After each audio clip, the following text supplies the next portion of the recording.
If you have not been to a Vanessa Chase auction webinar, you are in for a treat. She and I have worked together for quite some time. This feels a little bit like a reunion. We took a break.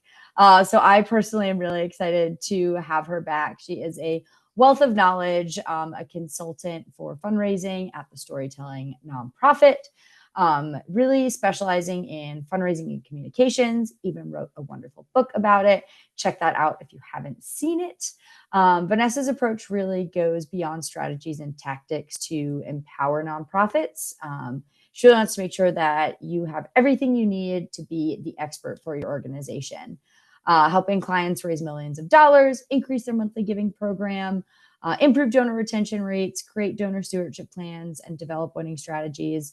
Vanessa really is kind of like a jack of all trades and really, as I mentioned, an expert in this communication space. So I will let her take it from here and share all of her email wisdom and impart it on you. And I really just appreciate you being here.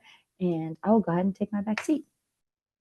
Hey, thanks, Amanda. Well, great to be here with all of you this morning. I feel like any day I get to hang out with a bunch of really amazing nonprofit professionals and talk about email fundraising is a great day for me. So thanks for being here.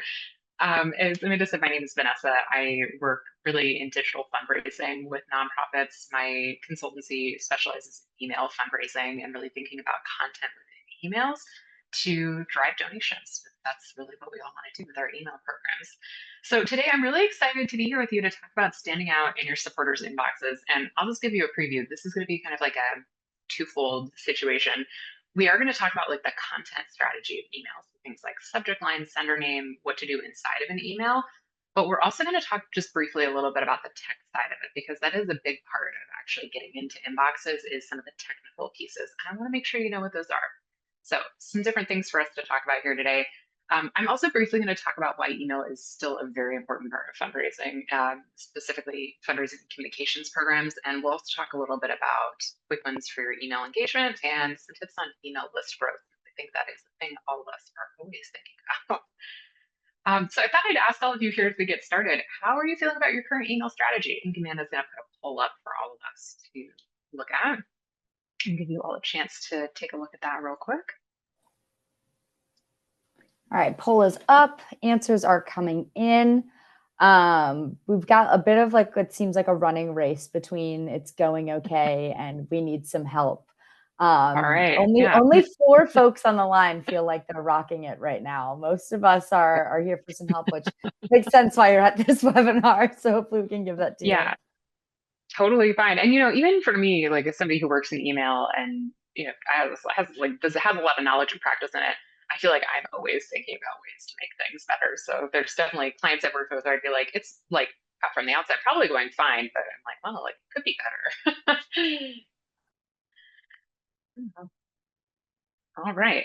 Great. Well, I'm really excited to talk with all of you about this and hopefully give you some really practical tips around improving your email fundraising programs and things you can think about. So let's talk about why email still matters. I feel like 10 years ago, we were talking about, direct mail might be dead. Should we even still be sending direct mail letters? Fast forward to 2025, we are all mostly still sending direct mail letters. It is still an important part of a robust fundraising program to be reaching out in a really multi-channeled way in multiple touch points. And email, I think, is kind of in this place as well, where people are like, oh, like, is it still working? Like, I think if you work in the US and you think about like the US email context last fall, lots of people were like, well, everybody's just getting political emails right now. Like nobody is having like any luck with email. It's a really competitive landscape, but we're all still raising money on it. Like you think about what happened in December and maybe even to this year, like we are still making some progress and email is still playing an important part in our fundraising programs. So a couple of facts I always like to point to when I think about making my case for why email is the best digital direct response channel. I just think about basic habits that we have in our tech with our phones, with our computers. We check our email a lot, right? Like I'm sure all of you probably check your email, work email many times a day, your personal email as well. Zero Bounce has cited that 93% of people check their email at least once a day, 42% of consumers check it 3 to 5 times a day.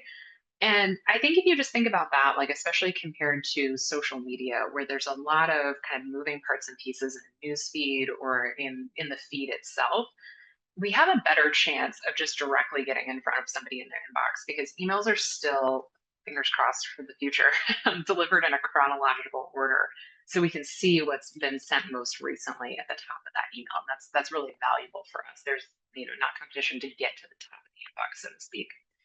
M&R Benchmarks, which is a really great industry report that's put out every year. They just put out their 2025 benchmarks report, reported that for every 1,000 fundraising messages a nonprofit sent, so that's like send 1,000 emails to that, you send an email to 1,000 subscribers, the nonprofits raise $58 out of that pool of 1,000 subscribers. I think this is a really useful thing to just think about. And I always encourage people to benchmark themselves because, benchmark tools like this are great in the industry. We can kind of see what other organizations are doing. But also, like, all lists have some nuances and quirks, and it's good to know like what your list behavior is and where some of that uniqueness might be. But I think the other thing that is really interesting to me about email, and this is something that Whole Whale, which is another agency in the space, cited, email can see a return on investment of 122%, which is 4 times more than social media, direct mail, and paid search. And I think there's a lot of reasons for this, but one of the ones that always comes to mind is that it doesn't cost a lot to send an extra email. Like if you think about your year-end fundraising campaign and you are suddenly in the middle of the month and you're like, I just want to send an extra email to see if we can like kick the can a little bit more and like bring in some more money. That's easy to do, right? You need to write the email, you need to send it, but it doesn't actually cost you. There's like no hard cost of getting that email out through your email tool. Whereas if you were mid December and you were like, I want to send another direct mail letter, you have to get that letter printed. You have to do postage. Maybe you have to hire a designer to design the letter. There's a lot of costs associated with that. So I think for email, there's just lower costs on the whole, which means we can see higher return on investments in email as a channel, which is always beneficial for all of us. Hey, So Vanessa. Hey, yeah, just for jumping sure. in real quick. Some folks are having some trouble hearing on the audio side. Oh, It's feeling a little bit like splotchy in and out, which it wasn't before. So just okay. don't know if there's something we can do to quickly just Yeah, change I'm our. just gonna check mine. I think my settings are okay. Is it sounding all right to you right now? This sounds good now. Yes. Okay. I'll try to speak a little more slowly and just make sure that I'm enunciating well for everybody. All right. We've got Okay. folks jumping in saying sounds fine. So we're good now. Okay. Thanks for the check. Appreciate it. Great. All right. No problem. All right. So, in addition to email just being a really good digital direct response channel, I think it's also a really good direct digital line to your supporters and your folks, your community. As I said, I think there is less competition in an inbox compared to a social feed. And, fingers crossed it stays this way. Obviously, there's like paid advertising and free accounts like Google and Yahoo, but emails are delivered chronologically, and all of us are largely trained to look at those things chronologically. So your opportunity of getting that email opened, I think, is somewhat higher compared to a paid post or an organic post that you have on a social feed.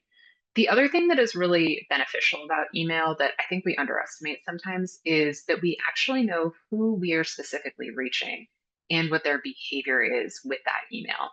And that's pretty different from social, right? Like we don't always know exactly who saw that post or what they did with it or, what have you.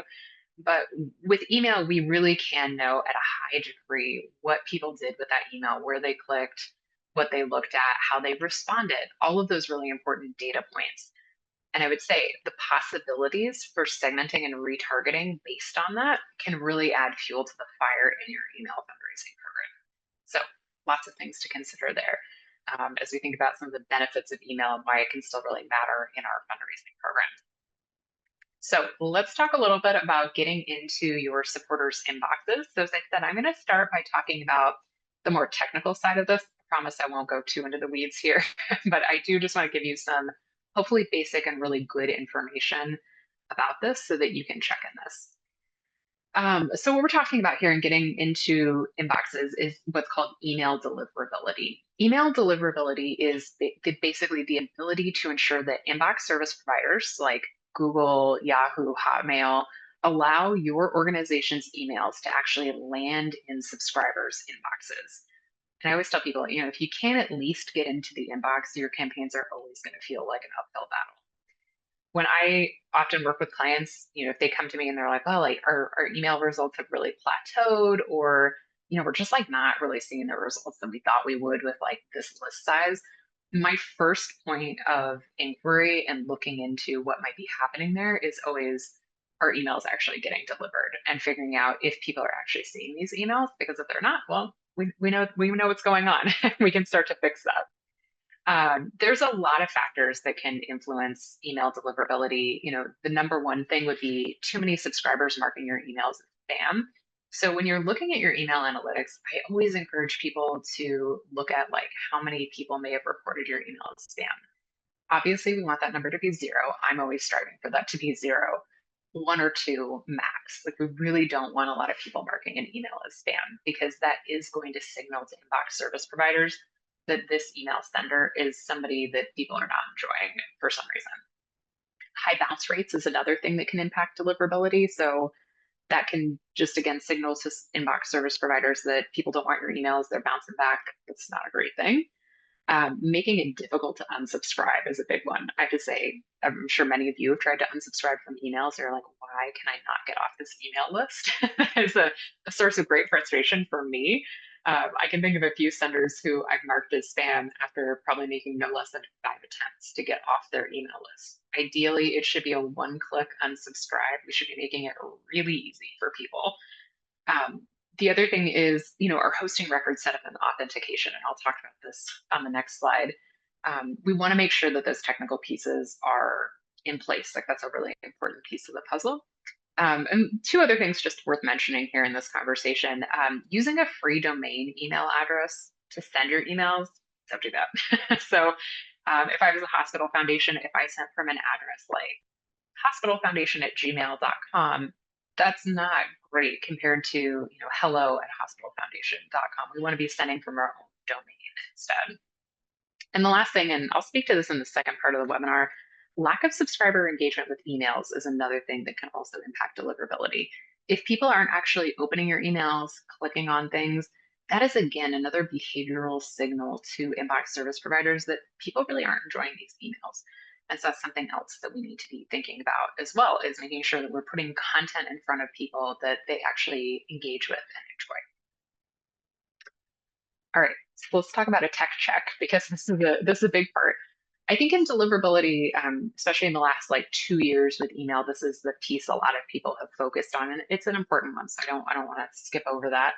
I would encourage you to double check your hosting records. There's three that you want to look at: the SPF, the DKIM, and the DMARC. These are three types of records that all send an important message to inbox service providers like Google. If you work with a web development company, those are great people to have help you out with this. They can definitely look at this for you and fix it or double check it really quickly. I'll just tell you really quickly what each of these records are, but they are kind of technical, so I won't get too into this. The SPF is the Sender Policy Framework, and it's basically just a way for a domain to list all of the servers they send emails from. And you can kind of think about this as like an employee directory that's public that can tell Google, yes, this email came from this organization and is in fact a server that we like, so trust. The domain keys identified mail, the DKIM, is what enables domain owners to automatically like sign emails from their domain. And again, this is just a way for inbox service providers to have kind of like a digital signature to verify that an email did actually come from somebody. I think this really kind of reduces the risks of like phishing and spoofing email addresses, which is something that can be a concern these days. And the last one is the domain-based message authentication reporting and confidence, the DMARC record, which tells an email service provider what to do with the results after checking the SPF and the DKIM record. So if Google checks your SPF and DKIM record and they are both good, the DMARC will also say like deliver this message. It won't say like things are wonky and out of whack here. So all records that you do want to check and just make sure that are in good working order. It's not something you really need to do more than once, really. I mean, you could do it once a year just to check everything, but once you have it set up, it's usually good to go. If you were looking for some tools to just check this on your own and see like, are my records up to muster? Two tools that I would recommend: MX Toolbox and Zero Bounce both have domain records checking tools that you can use to take a look at to see where your records are at and how everything's looking. All right, so the last thing I'll just say here on deliverability is, we want to be avoiding the spam filters, right? The spam triggers, because this is a barrier to us getting into inboxes and people actually seeing us. I always like to think that here in 2025, we don't have to talk about how to not be a spammy email sender, but the truth is like there's lots of bad actors out there who are sending really spammy emails, and that is eroding trust with subscribers. People are more skeptical of emails. They don't want to open emails. We don't want to be like that, right? So I think in some ways we have to really go above and beyond to be a reputable, good, authentic email sender. And I don't think that's impossible. I think it's something we just have to be a little bit intentional about in how we run our email programs and how we think about the insides of emails and what we're putting in there to our subscribers. So a couple of things that are definitely spam triggers that you can avoid are things like too many images. Like if you have an email that is just all images but no copy, no text at all, inbox service providers do not like that. They're not going to want to download the images, so people aren't even going to see them. They're going to go ahead and mark those as spam. All caps, hopefully nobody is sending in all caps, but that's another one to think about. Spammy language, of course, you can Google lists of like what is like common spammy language in emails and just kind of see like kind of some of the word banks of like what kind of catches spam triggers. Things like free or bonus or things like that. Like there's a lot of words. Most of them are probably more applicable to retailers than a lot of our nonprofit work. But it's really good to still just like know what those words are and make sure that we're not like including them a whole bunch of times or in all caps and just sending an email that is not gonna like pass muster there. And the last thing I would just say too around avoiding spam triggers is double check your emails prior to sending. There's, lots of room for human error in any type of work that we do in fundraising, and email is no exception, right? So making sure that, if you hyperlink something, you're actually sending people to the right page on your website and not like some other external website that people are going to land on and be like, well, what is this? So there's things like that that are really good to just kind of go through, double check, make sure you got your emails all in order, and that there's nothing in there that's going to be a problem, and maybe have somebody marking your email as spam when in fact it's not. It's just a great email that came from your nonprofit that you really want them to see. All right, so I want to talk about giving subscribers what they want, which is the other important piece of standing out in subscribers' email boxes. I mentioned this a few seconds ago, but this idea of being a good, reputable sender of content and emails that people want to receive is definitely part of how we stand out in inboxes.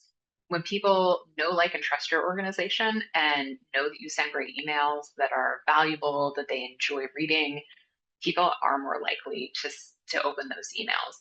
I think this is a little bit more like the long game of email strategy is being that type of sender, but it's a really good one to think about and one I would encourage you to kind of undertake as you think about your own email programs. So what I'm going to say here, you are not your audience. And I think it's really useful to parse out what you want or what your board members want against subscriber behavior.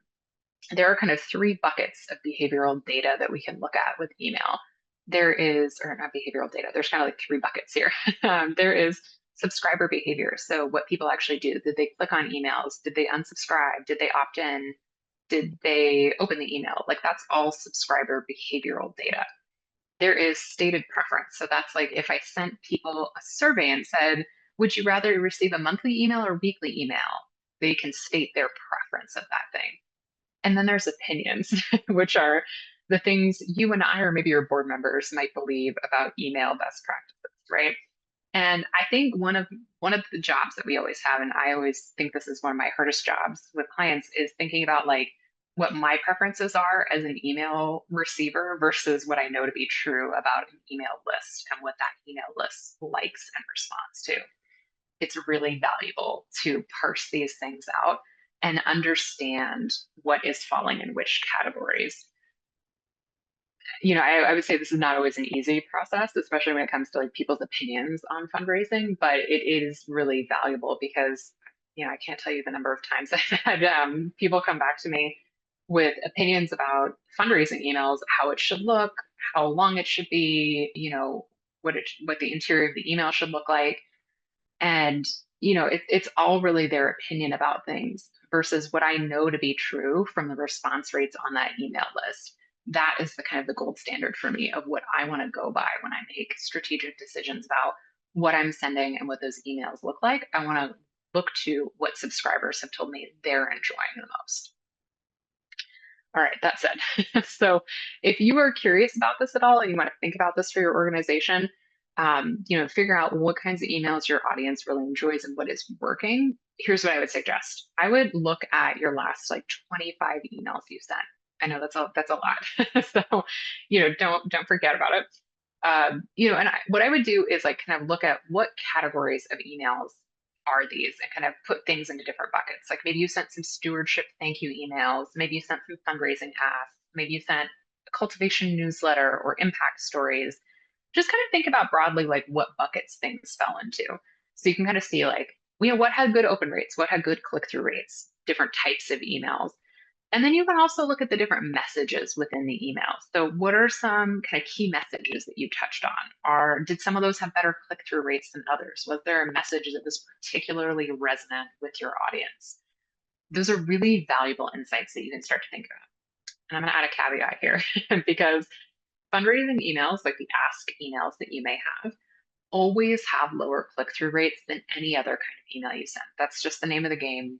They're lower engagement emails, but that's okay. So don't come to the bad conclusion that because your fundraising emails had the lowest click-through rates, you should never send fundraising emails again. That's not what I'm telling you. Make sure that you are still including those in your email program, but really think about beyond your fundraising emails.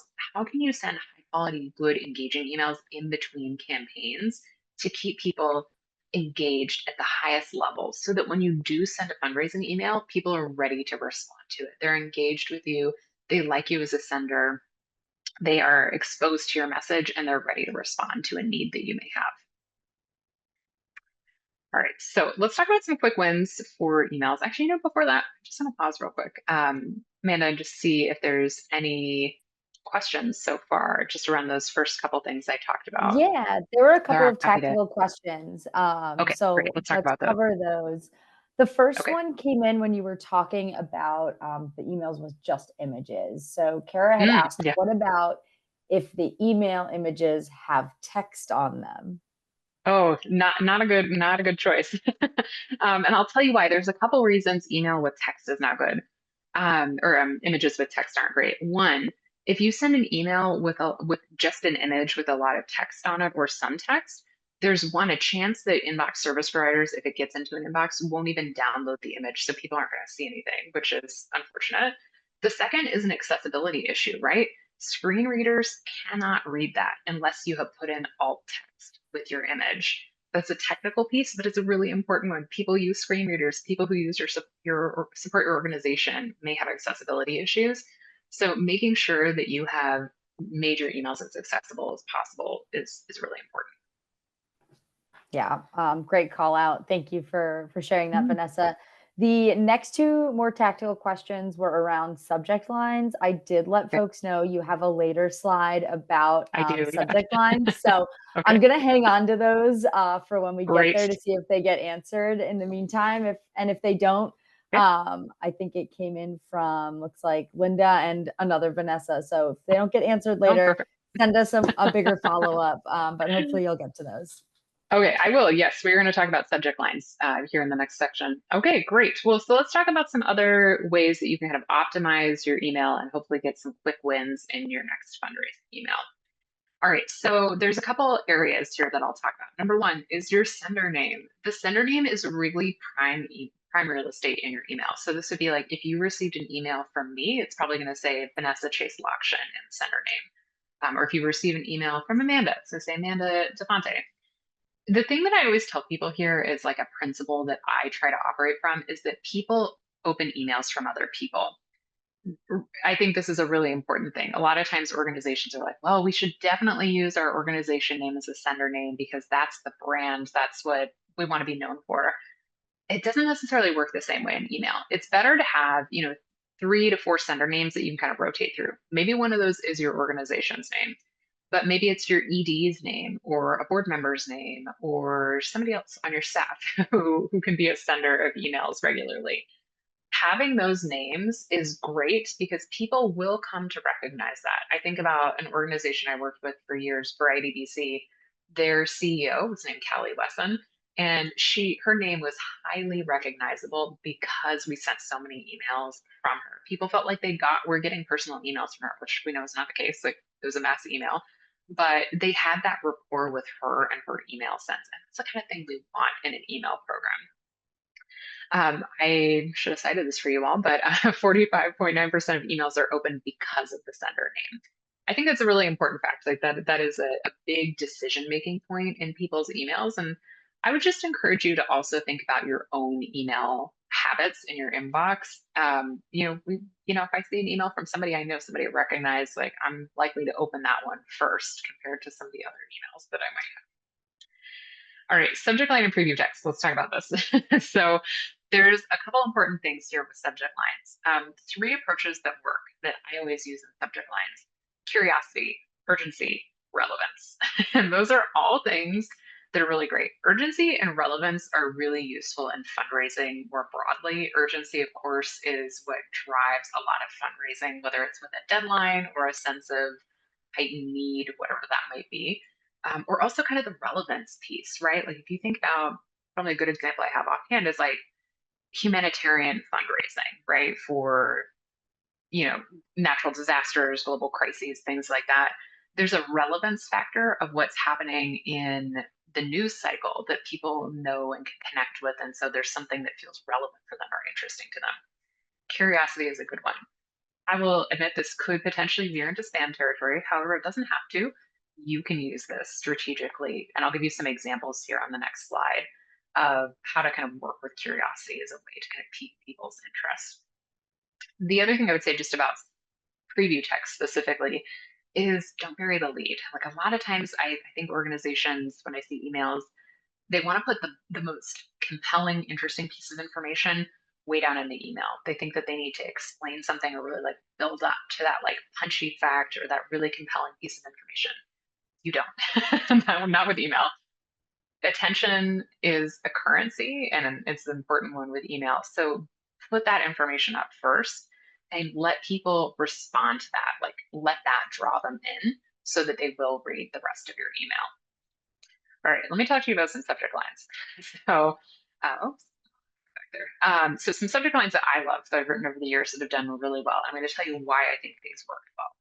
This one on the first bullet, parents can't keep up with these costs. This is one of my favorite subject lines I've written in the last 5 years, which should tell you anything about how nerdy I am about email. I have a favorite subject line. I wrote this one for Variety BC, and it was a really well-performing subject line. Our average on that email list was, I think, about like 47% open. This email had, I think, a 62% open. It was north of 60%. It was really surprising to me. But there's a lot about this subject line that works really well. It conforms to a principle that I think about in subject line writing, which is be just vague enough to be interesting, kind of that curiosity factor. So we have a character, parents, like there's somebody, the subject matter is in there. We're telling people something about what's happening with them. They can't keep up with costs, right?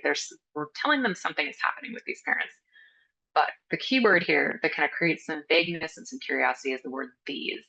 What costs are we talking about? Like, what's going on here? This naturally provokes a sense of curiosity, like what's happening? Like, what parents are we talking about? What costs are we talking about? And can really help you kind of open up the story that you want to tell. It's a really good subject line. So if you think about kind of that as like a bit of a formula for your own subject lines, like the subject, something that's going on, and then kind of that vague word like this or these, that can often work really well. The difference you can make right now was one that I sent, I think it was in Giving Tuesday last year, that worked really well. Again, like this sense of kind of urgency in the word now. Like I'm not telling people make your donation by midnight, which certainly I see a lot of those subject lines. But this one, is just telling people they can do something right now, kind of a concrete action for them. But again, like doesn't specifically say what, so they have to kind of find out. This third subject line here is one that I think kind of mirrors that first one in that like just vague enough to be interesting principle. New moms shouldn't have to go through this. Like what's going on there? We'll probably want to know what like maybe not great thing they're dealing with. This is one for our hospital foundation. Vanessa, you can help us cross the finish line. This was when we sent at the end of a campaign, really calling people in, kind of that sense of like timeliness, curiosity, And same with this last one. One wonderful thing you can do today was again that kind of curiosity factor of like, well, people want to feel good. They want confirmation bias that like things they're doing in life are positive and good and reflect well on them. So what is this one wonderful thing that I can do today? So just some examples for you of some subject lines that you may want to try out or you may want to use as inspiration. I'll tell you, I subscribe to a lot of nonprofit email lists, prior, primarily because I just like to see what other people in the space are doing. I have no idea if they're doing these subject lines are doing well since I don't work for any of the organizations. But it's always interesting just to look at them, maybe like critique them like, would I have written this differently? Would I have said something different? Or do I think this is a really solid subject line? Having that kind of creative inspiration is always helpful to me anyways, and maybe it would be to you as well. All right, so let's talk about inside your email, some other things that you can do to kind of stand out in the formatting of your email. So there's four things that I think about, and I'll show you some examples here on the next slide. Short paragraphs, friends, no balls of text. So I think especially when I think about like mobile, when people are reading their emails on their phone, paragraphs that are more than like 2, 3 sentences just appear to be these huge walls of text that are really hard to read on that tiny screen. So we want to be doing short paragraphs, sometimes even 1 sentence paragraphs. I do that. And that's like not a convention of like good academic writing, for instance, but it is a convention of good email writing that we can use. I always use bolding to keep the eye, sorry, that's a typo there, goodness, to keep the eye moving down the page. One clear call to action. I have had so many conversations with clients over the years where they're like, oh, could we ask people to do more than one thing? Or could we put like all these things in this email? No, not if you really want to be effective with that email. We've got to keep it focused. We've got to keep people focused on one thing that we want them to do, not like 5 different things they could be doing. That's for a fundraising email. I would say if you're sending like a newsletter type email or, impact report, something like that, like the convention will be different, but, bear that in mind for sure for fundraising. And the last thing I would say here, just about formatting inside your email, hyperlink entire sentences, not just a few words. This is my biggest quick win for any of you. If you send a fundraising email and the only words you hyperlink are donate now, you're probably missing out on some donations because those words are really small. And frankly, on a phone screen, they're hard to find sometimes and hard to tap on. So you want to hyperlink entire sentences so that it's really obvious. People can find the thing that they need to click on to go make the donation. You'll probably see a few more donations come in that way as well. So here's an example of one of those emails from Burnaby Hospital Foundation. You can see specifically down here, we hyperlinked an entire sentence, and you might think, "Wow, that's a big hyperlink. Like, did it need to be like that?" Yes, yes, it does. It is. It just makes it so much easier for subscribers to click on that link. And the reason that I put hyperlink in addition to a button is because sometimes, again, like buttons don't always load correctly or like look great in inbox service providers. Sometimes people have filters in their inboxes that prevent the inbox from downloading images or button images. So I just always want to make sure that if that button doesn't show up correctly and people can't find it or they're like, what am I supposed to do with this? There's still something very easy for people to click and follow through on. I also in this email used bullet points. I think those are a great tool, a great formatting tool in email sometimes, just again, because like we can just kind of like make a couple quick points. So this was like the bullet points on this were just like a couple of examples of like innovations at the hospital's redevelopment. So 3 things that they had done this past year. So again, like easier to read, more skimmable, all things that we think about with direct mail that we can also think about with email as well. All right, so I'm going to talk a little bit here about growing your email list and just some principles around this that also relate to standing out in your inbox. And hopefully, this will going to give you a couple of helpful tips here. But the number one thing that I would say here is that a healthy email, sorry, I should have had a Y on the end of that. A healthy email list equals better results. A lot of times, when I see organizations' results for email have like plateaued or kind of like died down a little bit, it's because they're experiencing a very natural phenomenon with email known as like list churn, which is a really technical term for the fact that over time, people become inactive on an email list, right? I'm sure you can probably think about some email lists that you subscribe to and maybe have been on for years that you haven't bothered to unsubscribe from, but you still keep getting emails and you just mark them as read or archive them, right? Those are things that we do, and those are things that probably some of your subscribers do as well. So the impact of that is that over time, that lowers our email response rate. So it means less people are donating, but it also impacts our open rates and our click-through rates. So kind of we'll see those things downturn over time as lists become less and less active. To offset that, right? Like we need to be tending to the health of our email list.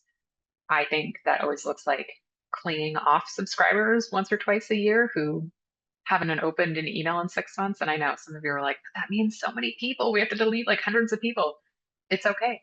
They basically were in a position where you'd have to reacquire them as a subscriber because they've been active for so long. So it is better to part ways, get more accurate email data, and move forward with adding new people to your list.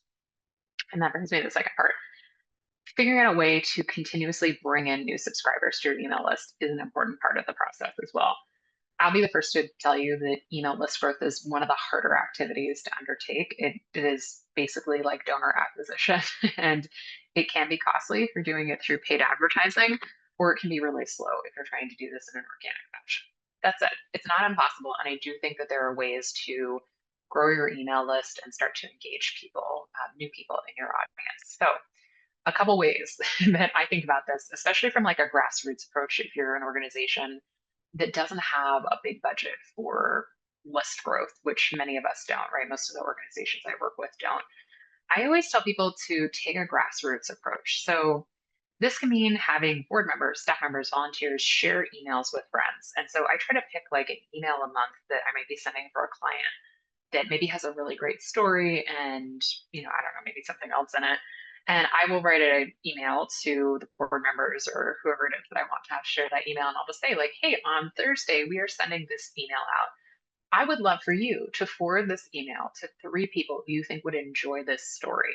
Or on Giving Tuesday, I will tell board members, I would love for you to forward this Giving Tuesday email to 5 people who you think would want to support our organization and tell them why you support it and why you're a board member.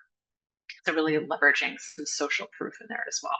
This is a great way to tap into the networks of your board members, other people at your organization, and bring new people into the fold. It's again a really grassroots approach, but it is something that can help you get some traction. Some more kind of like practical, tactical things you can do. Pop-ups on your website. I know you've probably heard this one before, or you're like, pop-up, no, I don't want that. Pop-ups work. They work really well. So if you are thinking about ways to optimize your website for email list growth, definitely would recommend a pop-up. You should also think about adding email opt-ins to all of your forms, including event forms. There's a lot of low-hanging fruit here for that. And likewise, I would say too, direct mail response forms. If you do not have email addresses for direct mail donors, then you could probably pull a list inside Bonterra's products or whatever CRM you might be using to see what donors have mailing addresses but no email addresses. Add in an email field with a really obvious call to action or an email address field to your forms to sign up for email updates. And that will also help you get some new email subscribers as well. The last thing I'll say too, and I've talked about this too long, but test out some email list growth campaigns. So what do I mean by this? The best example I can give you was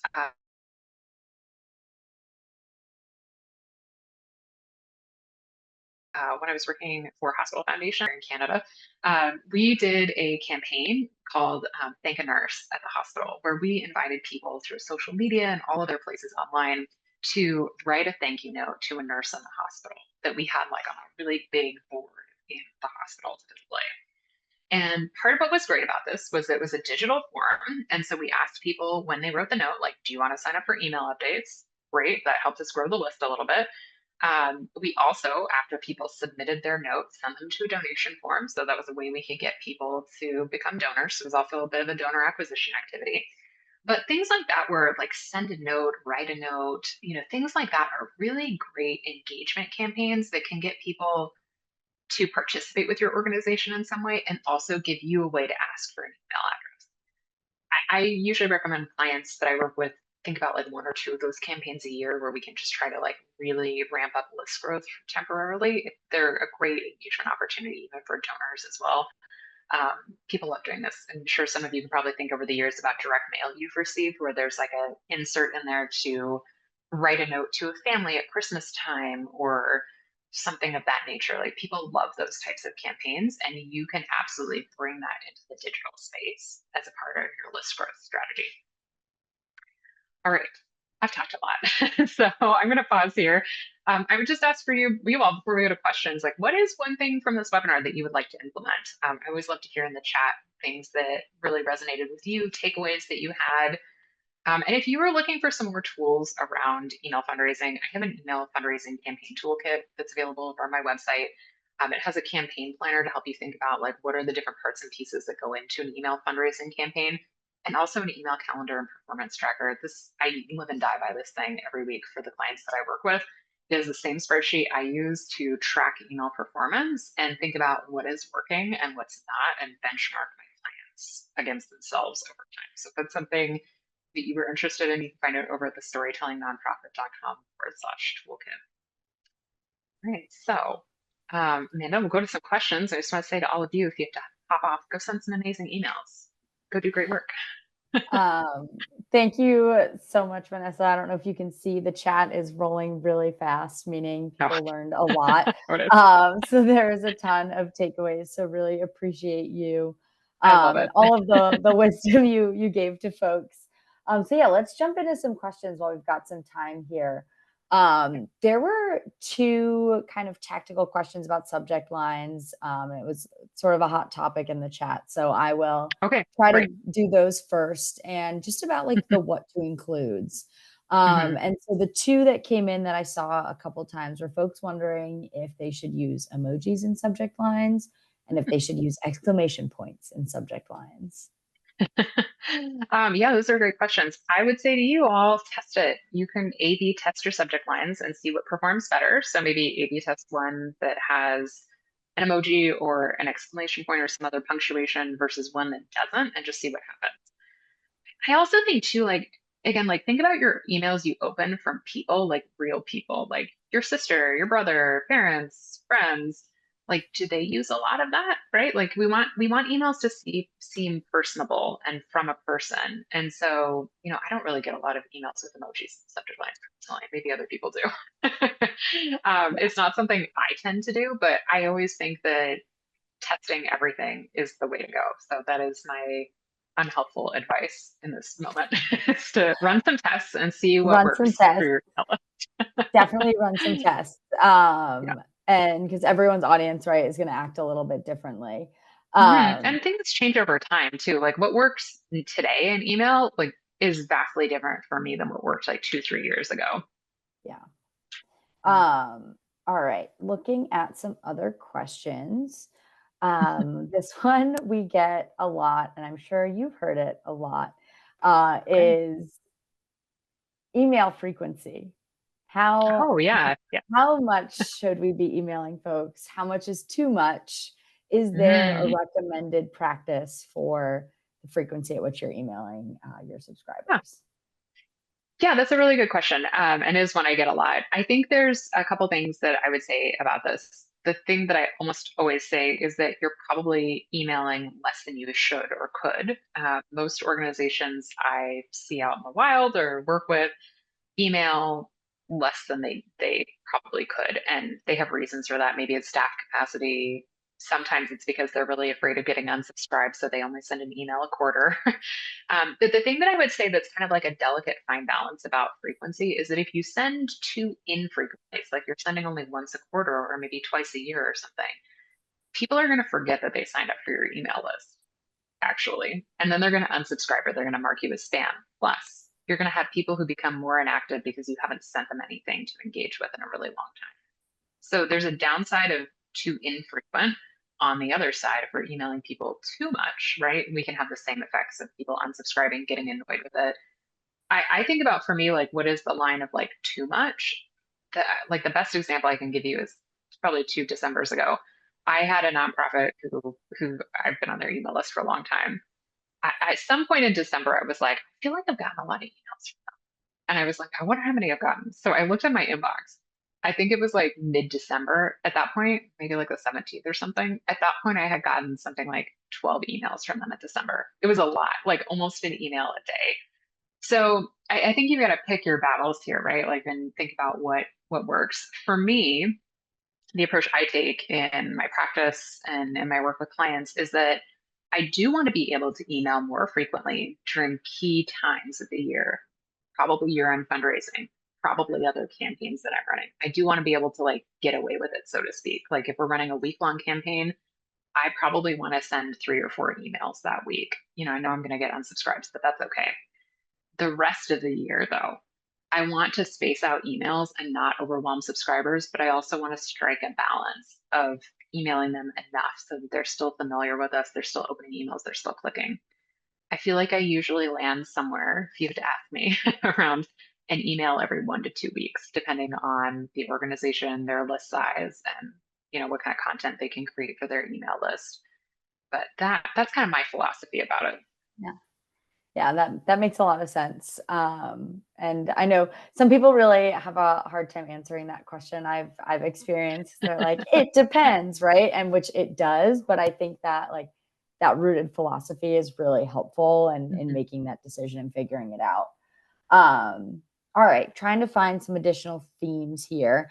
I am going to jump in because I did see somebody ask if you can send emails through Bonterra. And so I did Mm. just want to jump in and say that, yes, within our fundraising tools and other tools, the email is built in. So you can see those open rates, click rates, et cetera, kind of work on improving your email sending. And so if you are interested in learning more about that, I do have a poll that I got set up for folks. So click on that so that we can set up some time to chat with you and tell you a little bit more about how the email portion of that kind of all-in-one system works.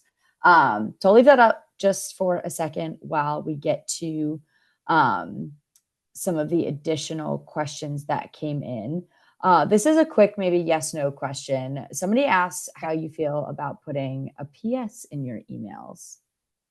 Love Great. it. Yeah, love it because some people, like I think about me on my phone, I scroll to the bottom of an email sometimes and I miss everything that's in the middle because I scroll too fast. But a PS or a button at the bottom, very useful for those folks. Perfect. Um, Then thinking about the length of emails, Donna was asking about sending out stories and newsletters. Is the practice to kind of put everything in that newsletter, or do you try to spread out those content pieces into multiple emails? Yeah, that's a great question. I think it kind of depends on what your content situation looks like. So if I had a client who had, I don't know, like 3 or 4 stories available to share, like let's say over a quarter, they had like 3 or 4 stories. They had some other like programmatic updates. And I wasn't really sure like what else we were going to share in donor specific emails. I would probably spread those things out over the quarter just to be able to like get a little bit more mileage in the email program. But if you have a wealth of content, if you have a lot of things to share, or you want to reuse something, like maybe you kind of send out a couple of standalone stories at the beginning of a quarter, and then, like we're at the end of a quarter now, at the end of June, you want to send out kind of a recap email newsletter. I probably relink to some of those stories again, because chances are people may have forgotten about them or they didn't see them. So you can definitely reuse things multiple times if you need to. That's never a bad idea. Yeah, Yeah. cool. Hmm. All right, thank you. Moving along, looking at time, we probably have time for I'm going to guess 2 more questions, but we'll Okay. we'll see where we get. This one actually just came in from Joey, and I really like this question, which is, do you ask for money every time you send an email with a direct call to action, or do you send stories and then add it later? Is it better to have engagement emails where you're not asking too many times? Do you have any advice on that? Yeah, what a great question. I think that's a really good one. So let me give you a concrete example. So one of the clients I worked with for 4 years was Variety BC, their organization that helps children with complex and special healthcare needs. And when I started working with them, they had no email program, but they had an email list. They were sending like 2 emails a year. And they really, this was like 2020, they really wanted to figure out like, how can we actually use the email list to keep fundraising during this time? And obviously they're still doing. And so one of the things that I did when I kind of initially like assessed what their opportunities for email fundraising were and how to structure their email program was looking at what are the campaigns that they're regularly running. And so that's where you probably want to look at your annual fundraising. So for Variety BC, they ran 3 campaigns a year. These were kind of the cornerstones. They ran like a week-long campaign in September called Variety Week. They ran during fundraising, and then they did a big provincial telethon here in BC in like late February usually, and that was like their big campaign every year. So those were the big campaign opportunities, and I knew that I want to be able to really send people a lot of emails around those times, like especially telethon. There was one of the first telethons I worked with on them. We raised $174,000 in 5 days. It was like eye-watering how much money came in. And it was because we sent a couple of extra emails. Like we really like tried to grease the wheel on that. But in between those campaigns, we really focused on storytelling. Like I knew that the email list was mostly donors and they about the kids and they wanted to hear about how they help the kids. And so we really focused and doubled down on stewardship content and other kind of like programmatic updates the organization had. So that was one approach that I took with them. I think other clients it's kind of varied. Like with the hospital foundation I worked with, I would say in between their campaign times was a mix of storytelling, like patient stories, research updates that were funded by donors, and other like impact type content. I think like my kind of philosophy there is like, what is content we can give to the community, like assuming that you're trying to convert donors on the email list that really demonstrates impact. What is it that we can give them that can help them see that donating really makes a difference? And Yeah. just to be clear about this, I don't ask in every email. I think that that is a really good way to get a lot of unsubscribes and erode trust with an email list.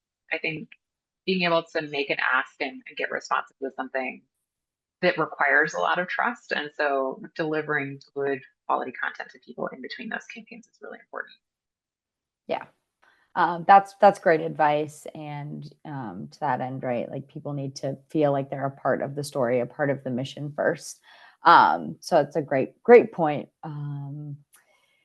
All right, I'm going to try to get some quick questions in. Maybe we can rapid fire, see if there's some yes nos in here to get to as many folks as we can. This Sure. one may be less of a yes no, but from Linda had asked if you have a recommended text or font size that you should be sending, especially when Oh, we're thinking about accessibility. yeah, I usually try to send in size like 14 or 15, usually in my emails. I find 12 is a little on the small side. I mean, I'm a glasses wearer, so I might be biased in that. But I want people to be able to read something easily on their phone or on their screen and not have to be like squinting at it. In font, I usually just default to kind of like a Times or something that is like really easy to read. Yeah, glasses wearers need a little extra love. Um, Thank you. And then another one came in about storytelling voice and in the content of your email, if you should be using first person, third person, some combination. If you have any recommendations there. Yeah, I think that's really a preference, an organizational preference. I've worked with organizations that do first person storytelling, and it's really powerful to hear directly from that person in their own voice. I've also worked with organizations that do kind of like third person reporting, more like journalistic style storytelling, which is also really effective too. So I would say so long as you have some like really powerful quotes from the person in there, it really just depends. When I write stories and do story interviews for clients, sometimes it really just depends like how much information I can get from somebody about their experience. If I feel like they have a lot to say, sometimes a first person narrative works best. But like sometimes they have some good things to say, but maybe I have like some other filler content that I want to add about like how they were helped or about the program that they accessed. Third person might work better.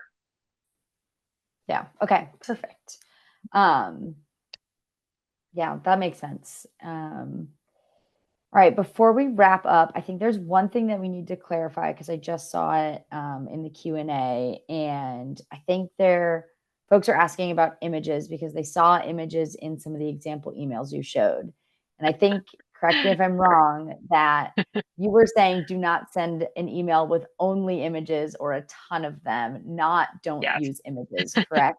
Yeah. I think there's a fine balance, right? I'm not saying don't use any images. Like that's a totally fine thing to do. But I can think of like emails I've gotten over the years where it is just one big image and a call to action and like nothing else in email. Don't do that. Make sure that you have some text in there to supplement the images. And also I would say like I know I'm a little bit paranoid about like images not downloading in inboxes, but images like when they do, and a lot of times they do supplement your storytelling, right? Like they can enhance the email, they can enhance the storytelling that you do. Yeah. Um, so think about like balancing that, bringing that in somehow, but also not like, overly relying on image to do the work for you, especially like a Yeah. graphic with text. Yeah. Awesome. Well, the thank yous have been rolling through the chat. I saw Larry just said this has been really worthwhile to me, and I will take it to all of the others in our organization too. So, So glad really we could. wanted to express the thank you from the Bonterra team and on behalf of the entire audience here on all of the advice.